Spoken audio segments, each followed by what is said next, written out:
Hi, guys. I'm here live at my house in Southern Connecticut. Who else is with me today? I'm waiting to see who's going to say hello first. This is what? It's Wednesday and it's May 6th. All right. I can see the numbers. I know you're out there. Who's out there? I want to see. Hello, Connie Gildersleeve from Nebraska, and Christy from Battleground, Washington. Debbie Taylor from Upland, California. Yeah, I'm from California. I grew up in Fair Oaks, California, which is a suburb outside of Sacramento. It's a really nice place to grow up. Donna Lynn from New Jersey and Linda Griffin Thomas. You're always here with us, and I thank you for that. And Cheryl Van Horn, Tracy's, is it Seibert or Siebert? You'll have to give me a little pronouncer at some point. Cheryl Van Horn from Ohio, and Tracy from Ohio, and Anne Yale from UK. Hey, Anne, I love a British accent. I so love it. All right, it is Wednesday. It's May 6th. Got a couple dozen people here. I thought I'd just wait a little bit. How many people need a manicure? Oh my God. I had gels on my fingers, on my fingernails, and there's like one, two, and a teeny tiny one. Like as I clip them down, they keep growing up. So there's just these tiny little things, like little pieces hanging on for dear life. So some states, of course, are opening up. I don't know if I'd be comfortable though. Would you sit across from a manicurist? That's pretty close. Although most of them wear masks anyway because of all the chemicals and stuff, and when they file it down, all the powdery stuff that comes up in their face. So they usually wear masks anyway. But I don't know if I would be. I want to be. I want to be comfortable sitting across from a manicurist, not to mention my hairdresser. I actually got he made up a bag for me the with all the stuff, the ingredients, and he said he would talk me through it. I'd have to have somebody else do it. I don't know. Would you trust your 17-year almost 17-year-old daughter with your hair color? Like if it overlaps, then it like makes your hair yucky, break off and dry. So I'm kind of trying to hold out a little bit until we could do that. I'm trying to think. They could wear a mask and I could wear a mask, but the only thing is they wash it out of your hair and they put you back in the sink and then they're right over you. Nah, I don't know. I don't know if I'm comfortable with that yet. Donalyn, you say not yet. You don't think so for nails? No. Um, they will. Oh, Tracy, you're saying they'll probably have plexiglass. Wow. I mean, that's quite a big thing to do. But you're right. If they put up these like pieces of plexiglass, I wonder if someone's designing that right now. Maybe one of us should do that because that would work for a lot of things. They put up the plexiglass, you sit on one side, they sit on the other, you stick your hands under, and they do it. That's so smart, Tracy. Did you just like make it up yourself or did you read it somewhere? If you made it up yourself, man, you should go into the business and make the money. Debbie Davis, happy Wednesday, sweet lady from Bardstown, Kentucky. Yeah, they did they're doing a virtual or the Kentucky Derby. I covered the Kentucky Derby many times and I did a behind closed doors of it. And they put me on the back of a horse and I had a helmet cam. So it was seeing what I was seeing.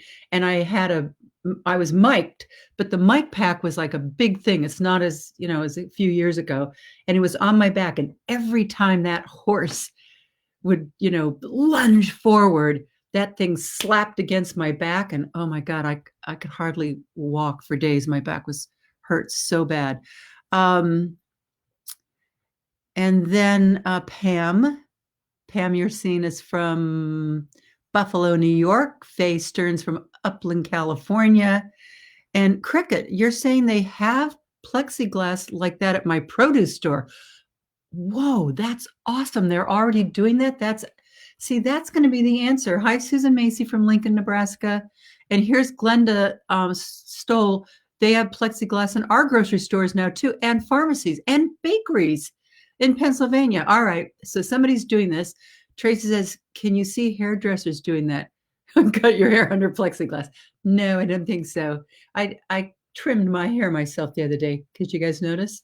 It's pretty straight, but I didn't mean for it to be quite that short. But I'm trying to let the top part grow out more because it's still really short because I used to have it in that little stand-up hairstyle, and you couldn't let it get very long or it wouldn't stand up.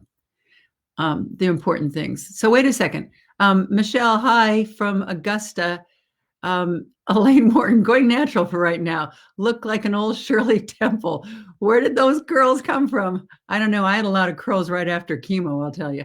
All right. So let me just tell you, you know how I always look up what holiday is observed on this day?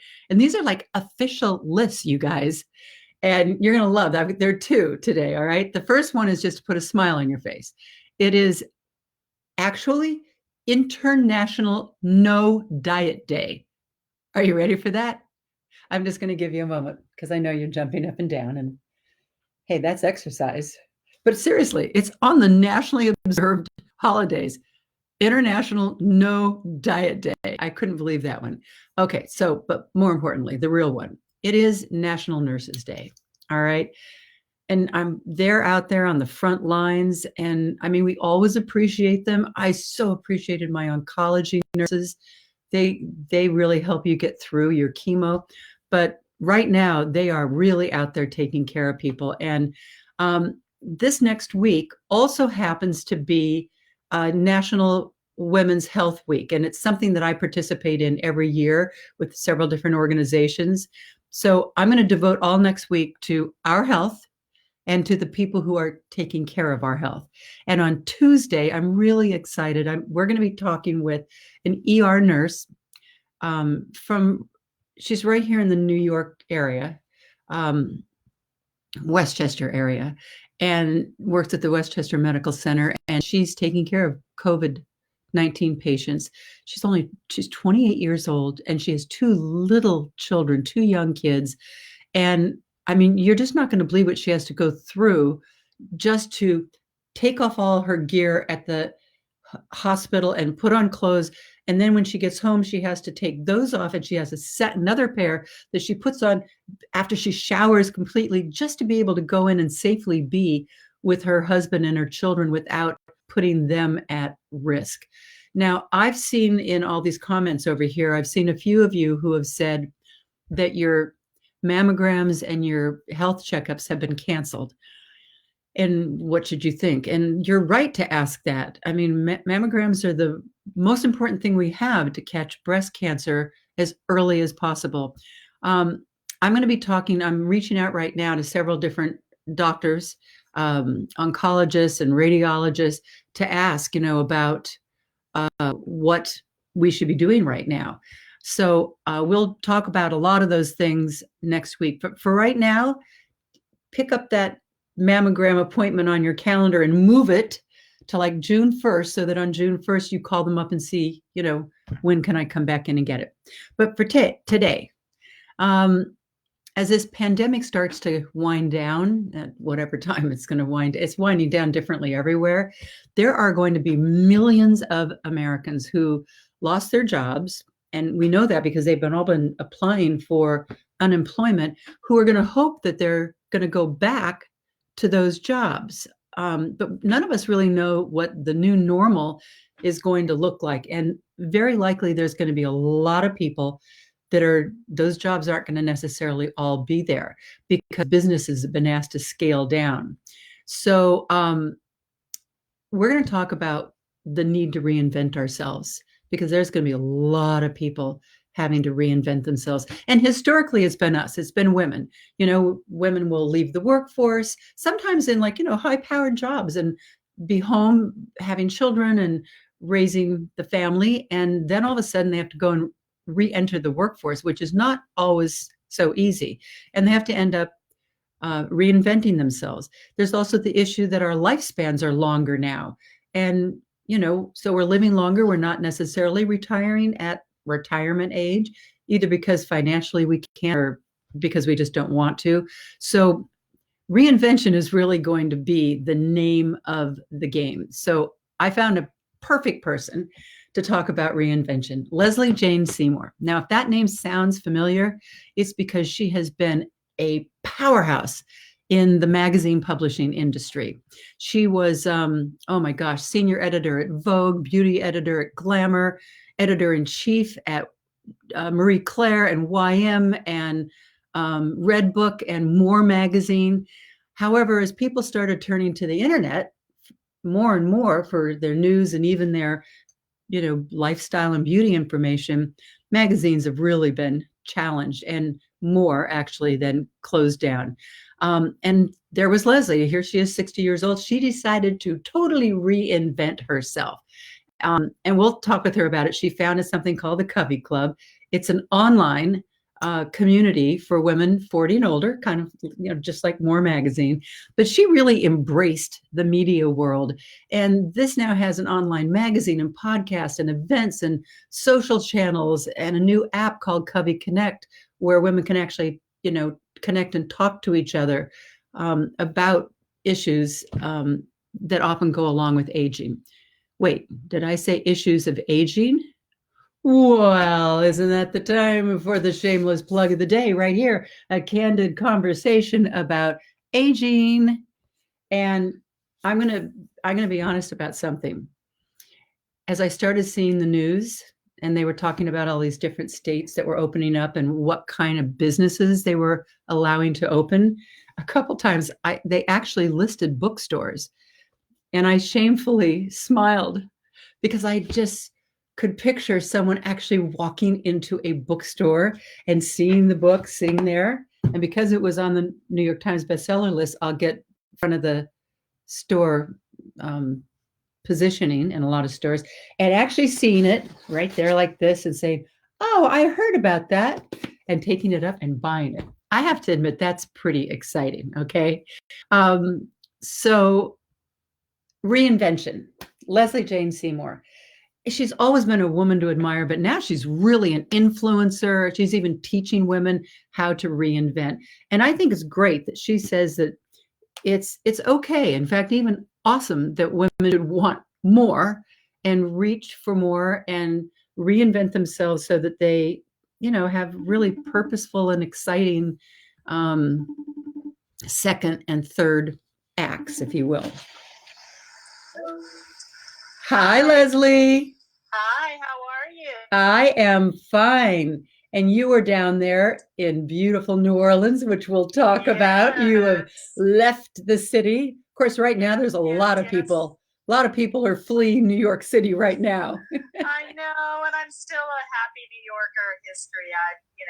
I've been there for 40 years, and my parents were there as a kid when I was a kid. So I still love New York. It's a wonderful place. Well, say hi to all of my friends here. They're from all over the United States and from UK, and we have people that pop in from Sweden, from Philippines, from all over. It's really great. That's awesome.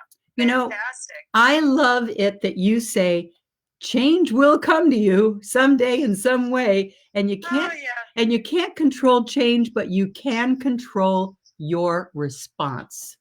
That's right. So true. Well, and that happens in your career. I mean, but saying that way before a pandemic.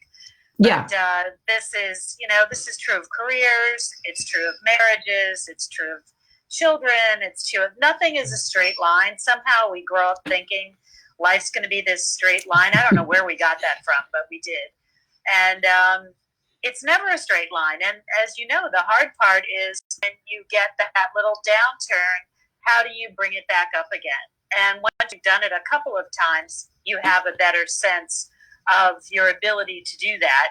And it gives you great confidence that, look, we're in the worst thing I've ever experienced in my lifetime. And yet I know we are going to get through this because enough people like you and me and all these great people out there who are working on it will figure it out. Absolutely. By the way, we have people saying, Christine Cralin says, Lesley is awesome. Tracy Siebert says, hi, Lesley. We're getting hellos from Angela in Tampa, Florida. Aloha from Aloha. Kanini in Hawaii. I love Hawaii. Oh, me too. I went to summer school during high school in Hawaii, 2 summers. Took surfing, sailing, scuba diving, and also biology and a few other courses. Hey, listen, your downturn, you just went up, up, up, up, up. And you were there at More Magazine. I loved it when More Magazine came online and was for women over 40, because I look at People Magazine these days and I don't even know half the people who are in it, because they're all like overnight. I don't know who anybody is. I know, they're overnight internet sensations that are 21, but you obviously knew it was coming because you were at the top and you saw the writing on the wall. But what were your thoughts at that point that made you say, maybe I'm not going to just look for another plum job in this industry. Maybe this is the time that I make that big pivot? Well, it was very clear. This was my 4th magazine. I had run YM, which was the teen book, then Red Book, then Mary Claire USA, and then More. And after you've run 4, you actually go up into management, or, you figure out what else you want to do. And at that same time, we were seeing all the big companies were laying off reams of people, 400 people at a time sometimes. And our company also, you didn't have to be a brain surgeon to know this was not good, right? This is not a business that has a good future. And so I started preparing, and More, the wonderful part about More is the underlying discussion of More was always about reinvention. You could reinvent yourself in any way, and not just career-wise, but the way you looked, or the way your physical behavior was, or your health, or whatever. There's always an opportunity for improvement. And so I knew I had to do something else. I went back to Columbia and went back to something that I loved from my 20s, which was marine biology. And I got my degree in sustainability management. And 2 years before I finished that, while I was double tracking, because I said I got to go to a different business, and I thought I would go into segue over to the beauty business in sustainability, because look, beauty business needs a lot of help with that. Now the whole world needs help with it. And they pulled the plug 2 years early before I could finish my degree. So when my degree, was still working, I had to rethink what I was going to do. And my readers came to me. It was the More readers who said they were really upset that the magazine was closing and there's nothing for women 40 plus now. And would I do something else for them? I've never been an entrepreneur in my life. I'm a corporate cog. I literally had them do a 54 question survey, and about 627 of them finished it. And I made a map, and I launched the Covey Club. And, wow! But in the meantime, you didn't sit there and just wait for More to go away. You went back to college, and I think there's a lot of. I heard from a woman not too long ago. She's I forget what it's called, but it's a lineman. She actually works for a phone company on all those big high electric lines. Right. But she was going to school at the same time to become an EMT, because she decided that's going to be my second career after I have to retire, because I guess they make them retire at a certain age. But I think more and more, but that was really preparing. So now you've got this degree in sustainability. I have it. I don't know what I'm going to do with it. It infuses everything that I do, and it is a wonderful thing. If you have an opportunity to go back to school as an adult, it is a totally different experience, and I highly recommend it for anybody. And it doesn't have to be getting a master's degree. It could be going back to your high school and getting just a course. I know some people who have actually turned their lives around. Sorry, we got a little helicopter there. They turned their lives around going by doing a jewelry course at the high school. I know somebody who, ended up in the jewelry business that way. You can take any kind of education that will move you into a new area that you might be passionate about. It's a wonderful way to explore. You made a huge move when the magazine closed down, and you decided not to go with the degree you'd been working on for a couple of years. And I mean, you really became a media, which it's kind of ironic. It's like the digital internet media that caused the magazine to close down. But then you went into this whole big entrepreneurship, which engaged all different kinds of media. And no print. And no print. But, yeah, no, the thing that ate me, spit me out as a new entrepreneur. Isn't that funny? Yeah. But that often happens. Again, when you're in a big, gargantuan company, and I'm sure many listeners have been in this experience, you see things coming, you have ideas, but they're big, lumbering companies. They can't turn quickly. They can't pivot. They can't see what you see. Basically, this is what I would have done with More Magazine had I been able to, which is the same spirit of More Magazine, the same feeling, the same concept, but it's making it come alive. I mean, this is what a magazine is. We do content that is printed on digitally. You could print it out if you wanted to, but it's digital content. That would be yesterday, though, Lesley. Yes, exactly. We do virtual events, and then we do live events. But you could have done this it's the same thing, Joan. Yeah. I mean, a magazine is about creating a community, educating the members, bringing them together, and creating a sense of home and spirit and a sense that you're not alone. Well, it's interesting. The same thing I'm doing. It's interesting because we have all these women here that are saying, Tracy Super, I so loved More Magazine. Maggie Roth, I loved More Magazine. I had a subscription. The next one, me too. So, and somebody saying, this is a great topic, Roxanne McDonald. Well, this is a topic, the idea of reinventing ourselves, that is going to be really kind of the name of the game going forward. Oh my God. I call this the great reinvention is coming. Yeah. And I think the whole world is about to reinvent itself. I kind of look at us as, I have a bunch of monarch butterflies here that are in their cocoons right now because there's a lot of monarchs down here. And I'm watching them, and they're about to emerge probably in a week or two when we all emerge out of here in New Orleans. And everything is going to be different because of finances, because the whole society. Yeah. I think what we value is going to be different, right? I think so. I hope so. This is a huge opportunity, I think, now for women who've been standing on the outdoors of an old system that was built by men. I think now every woman should say, instead of asking, can I change something, or asking, can we do this differently? I think now is the time to say, we're going to do this differently, and here's how we're going to do it. Let's rebuild in a new way. And that's kind of what Reinvention's all about. Every single business we are talking about is going to be reinvented now because of financial issues, because of health issues. And women have a very specific way of empathy, of understanding community, of bringing caring into this whole thing. I think we have a huge opportunity. And here we have Maggie Roth saying she too went back to college at 40 years old. And a few different people have been saying to me that they are now thinking about this is kind of the time, because they don't think their jobs are going to be there when they go back.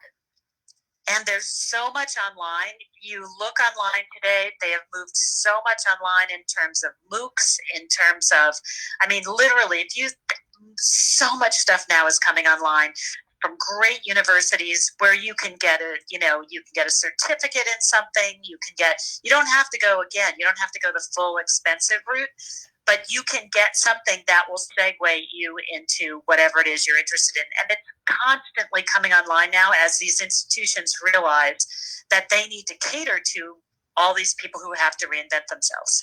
Here's Deborah Robertson saying, this will be our do-over, and we need to take note so that we're prepared. Yes. Is that one of the big things that everybody just, I don't know, they're so afraid of change that they get into this head that everything's going to stay the same, and they don't. You always say, I've heard you say, you need to have a reinvention plan all the time. In your back pocket. Yes, in your back pocket.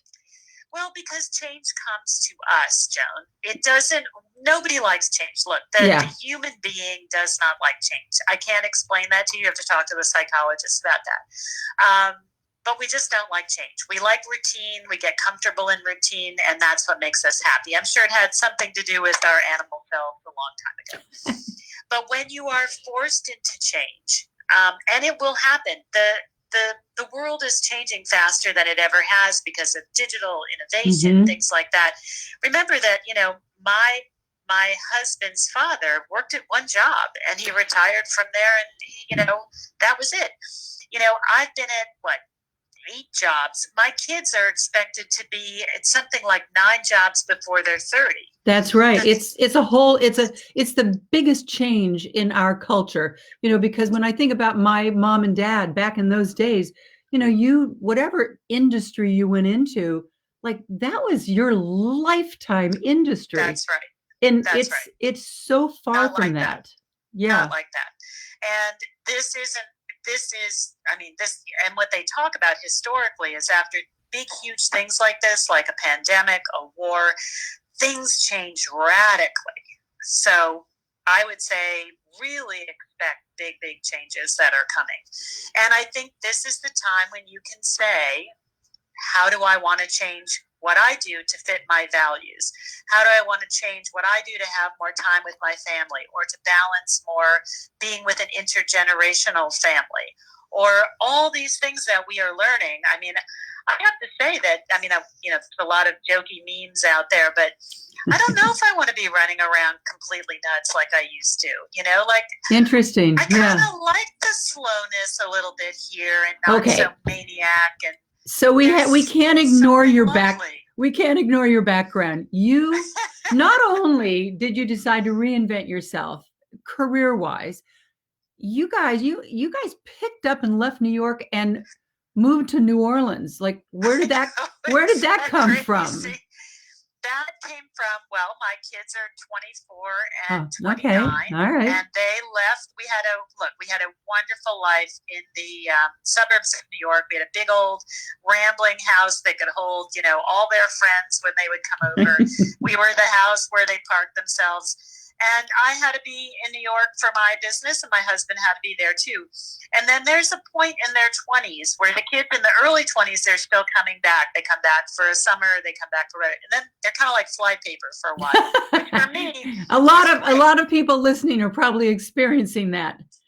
Right now. Oh my God, that's a whole nother topic which we talk about at Covey Club. Yes, but the idea is that they come back, and then finally, it's heartbreaking. They actually don't come back anymore. They get jobs, and they got 2 weeks vacation, and they're like, "Mom, I'm going to spend that with my significant other. I love you, but I'm not coming back for, maybe I'll spend 5 days with you. That's it."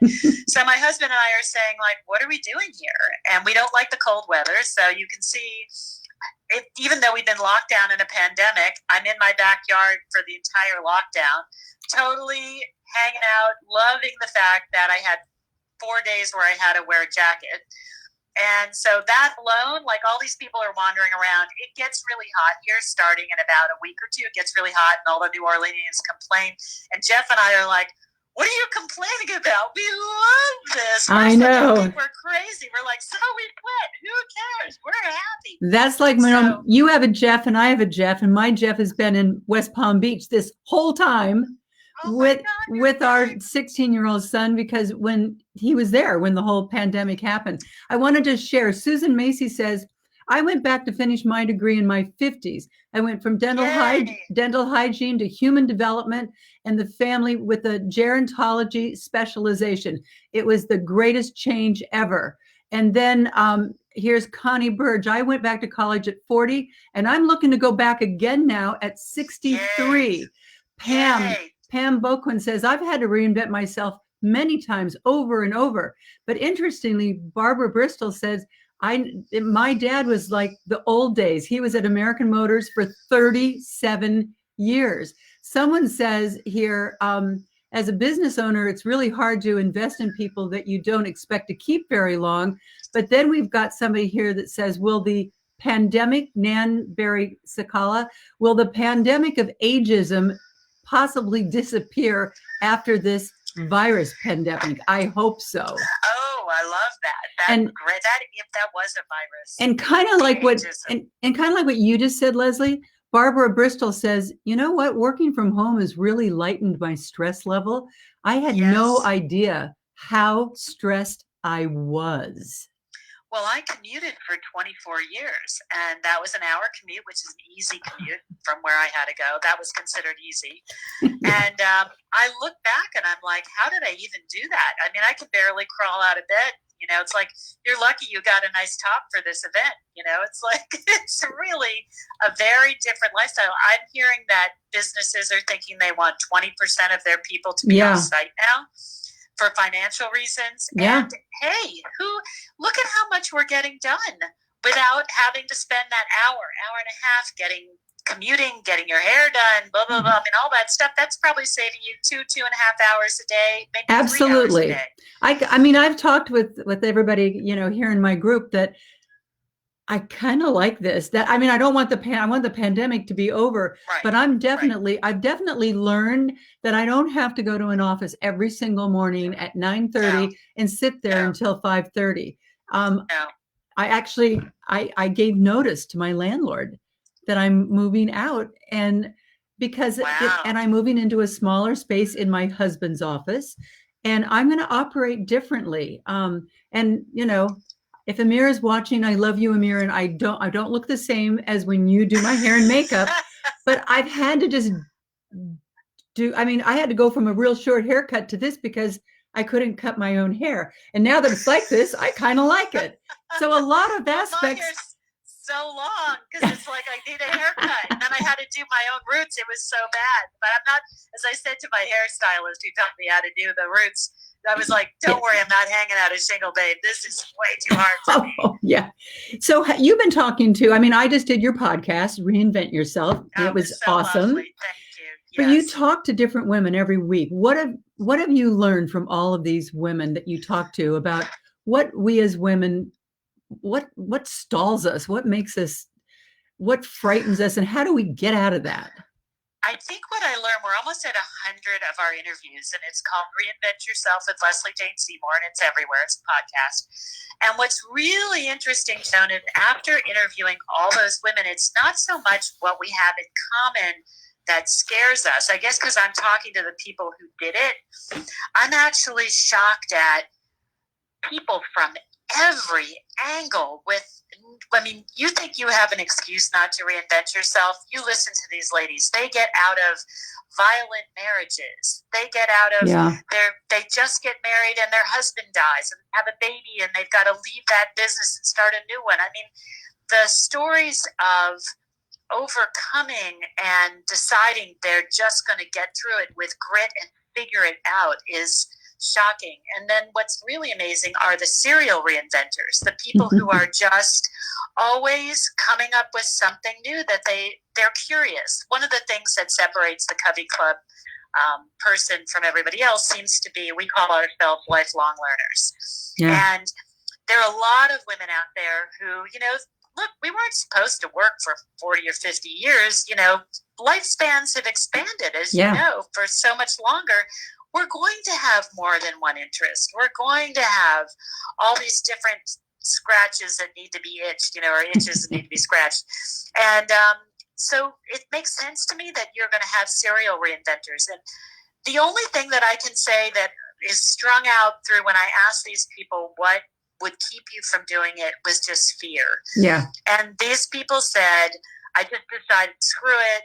I'm just going to jump off the cliff and see what happens. And so many, you know, a lot of them were because they had financial issues, you know, a mate died and they had baby support or whatever.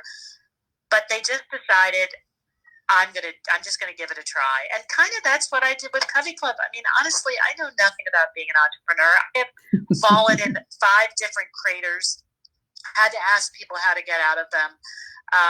And if you're interested and if you're a doer, all I can say is fear is, you know, plenty of people, and I'm sure they said this to you, is, oh, you had such a wonderful career. Why would you risk it? And it's like, yeah, I had a wonderful career doing that for other people, but I wanted to do something for myself. And here I am doing exactly what I did before, but I don't have to cater to a big old company. I don't have to listen to a bunch of guys tell me what I should do to attract women to my group. I know. So I'm really, you just have to get over the fear. And the fear, I'm still fearful of many, many things I try. And as you are as well, we are all just as fearful. we've just decided, screw it, let's try it. It's, you got to want it more than you're afraid of it. I remember one of my daughters, who's now in her 30s and married, but she was a teenager, and I got her into this trek over the summer and they had a mountain climb and then whitewater raft and kayak. She said she was on the side of the mountain. They sat down and she was like, I can't go any farther. And then she said, then I thought of you. And I thought of how you always told me you got to want it more than you're afraid of it. And she said, and I got up and I kept going. We have Deborah Robertson saying, this has been a great wake-up call for so many of us. And Connie Burge says, I've now started working for myself and doing what I love after I ran into ageism. And, ageism is such a huge issue. I saw an NBC poll that said 70% of women in their 40s, 50s, and 60s feel that they've all been discriminated against. Do you think as the world gets kind of shaken up and then like put back out there that maybe things might change a little bit? Are you hopeful? I am totally, absolutely hopeful. I believe that maybe we're ending this moment of not believing in expertise. Maybe this pandemic has shown us that, hey, having an expert around every now and then, that could be helpful. Maybe that would save me. That would save me money, or maybe that would save me, someone's life, or maybe that would. I think that we were sort of skating along. We were so fat and happy, honestly, that we could skate along and say, who needs the expert? I think we have an opportunity now, because I think people realize, first of all, when we rebuild, we need people who already understand how to do something, and I don't have to pay you to get up to speed. Number two, you have some wisdom. Number three, you've been through downturns before. You've been through 87. You've been through 9/11. You've been through 08. There is something to be said for not going through this the first time and having resilience. And and there's a confidence that comes from, oh no, I mean, it's horrible. It's like, oh, here we go again. This is just so terrible. But you're gonna be a little bit tougher than the person who's like, oh my God, this is the worst thing I've ever done. Yes, it is. But also, we're going to get through it. And I think there's that saying, what doesn't kill you makes you stronger. But I like the idea of just saying, instead of saying, I can't do that, because of course you've never done it before, just click that and say, oh yes, I can, and just watch me. Sometimes we need a little kick in the butt though, and instilling a little confidence. And so I thank you for joining me today, Lesley. I just hear all these people saying, you go girl, and just saying this is what we needed. And this has been such a great wake-up call. So thank you. Enjoy that beautiful sunshine down there. I'm hoping it comes to us soon. All right. I'll put you down here soon. All right. I'll come and visit. All right. Bye-bye. So, it is true, though, that we, obviously when you lose your job, that's kind of that kick in the butt. But I really, I think that we're going to come out of this pandemic with a lot of people who are own a business that are going to have to redefine their businesses just according to governmental rules. That could mean that they can't take all of their employees back. And, that's going to leave a lot of people having to reinvent themselves. So I think it's something that we all have to kind of just realize. Here's Joanne Berger saying it's good. It's always a good reminder to have that backup reinvention plan. And Joanne Berger, another one of my Reveille ladies who came to Reveille, and Deborah Robertson saying this has been such a great wake-up call for so many. So listen, you guys, tomorrow I have another woman who reinvented herself. She was actually a neighbor of mine, but she's now the editor-in-chief of Chicken Soup for the Soul. And I've done a few books with them. I did Thanks Mom, right there, Joan Lunden, working with Amy Newmark. And then I did this one with them, Family Caregivers, Joan Lunden and Amy Newmark, and that's who I'm going to have on tomorrow. Their latest book, which is so appropriate for right now, is 101 Feel Good Stories. Laughter is the best medicine. And boy, that's definitely something that we need right now. So, and then Friday, I'm going to be talking about our folks, our parents, or maybe it's a spouse or someone that's got to be cared for. And how we also deal with older parents as they go through all the issues of aging. And I'm going to be talking with a man named James Ashley, and he's really, really special to me because he took care of my mom in the latter years of her life. And I just learned so much from him. So I'll be talking with him on and giving you a lot of my tips on Friday. And then next week, Women's Health Week. Well, it's really everybody's health week, but it happens to be National Women's Health Week. So I'll be talking to this ER. We don't want to miss that. This ER nurse, a young nurse that's got little kids, and she has to go every day, like an hour, to Westchester Medical Center and be in charge of taking care of COVID-19 patients. And I'm booking other doctors and experts to find out what are we supposed to do when our colonoscopy and our mammogram and everything is being canceled right now, and we still want to make sure that we're keeping ourselves healthy. So everybody, stay healthy, stay safe out there. Namaste, and I will see you tomorrow. Bye.